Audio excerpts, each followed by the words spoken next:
ദീന് നോക്കിയിട്ട് കെട്ടിയ മുത്തുനബി തങ്ങൾ പച്ചക്ക് പറഞ്ഞു, കൃത്യമായി നബി തങ്ങൾ പറഞ്ഞു, ദീന് നോക്കിയിട്ട് കെട്ടിയാൽ, സംസ്കാരം നോക്കിയിട്ട് കെട്ടിയാൽ, അവളെ കൾച്ചർ നോക്കിയിട്ട് കെട്ടിയാൽ, അവളെ സംസ്കൃതി നോക്കിയിട്ട് കെട്ടിയാൽ, അവളെ മതബോധം നോക്കിയിട്ട് കെട്ടിയാൽ, അവളെ ധാർമ്മികത്തെ നോക്കിയിട്ട് കെട്ടിയാൽ, പൊന്നമാപ്പിളെ നീ വിജയിച്ചോ, നീ രക്ഷപ്പെട്ടോ, നീ സന്തോഷിച്ചോ. റസൂലുള്ളാഹി തങ്ങളുടെ ഹദീസാണ്. അപ്പൊ ഇങ്ങനെ പോണ പെഞ്ഞായിമാറ് അല്ല ഉസ്താദ്, അയാൾ എപ്പോ നോക്കി സിമ്മത്തെ പോലെ ബണ്ട് ഉസ്താദ്.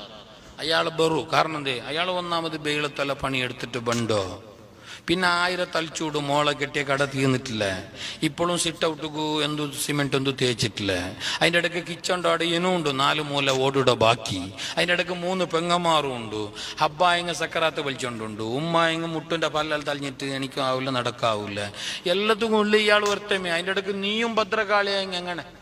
അയാൾക്കൊരു സപ്പോർട്ട് നീയല്ലേ, അയാളെല്ലാം സമാധാനിപ്പിക്കേണ്ടത് നീയല്ലേ. അല്ലോ അയാൾ ഭയങ്കര അയാൾ ചൂടല്ലാതെ, അയാൾ ചൂടല്ല. ആ ചൂട് ഞങ്ങൾക്ക് 1 സെക്കൻഡിൽ തണുപ്പിക്കാൻ കഴിയോ? നീ ഇങ്ങനെ പെരുമാറണോ?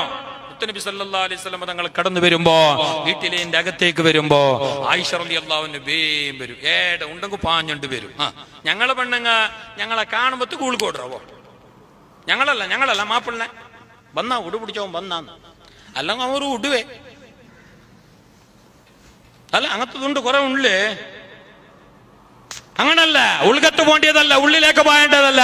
നീ പുറത്തു വരണോ? ആയിഷ റളിയല്ലാഹു അൻഹ നബി തങ്ങൾ വന്നാൽ പാഞ്ഞു വന്നിട്ട് തുണി വിരിക്കും, ഒല്ലി വിരിക്കും, പുതപ്പ് വിരിക്കും.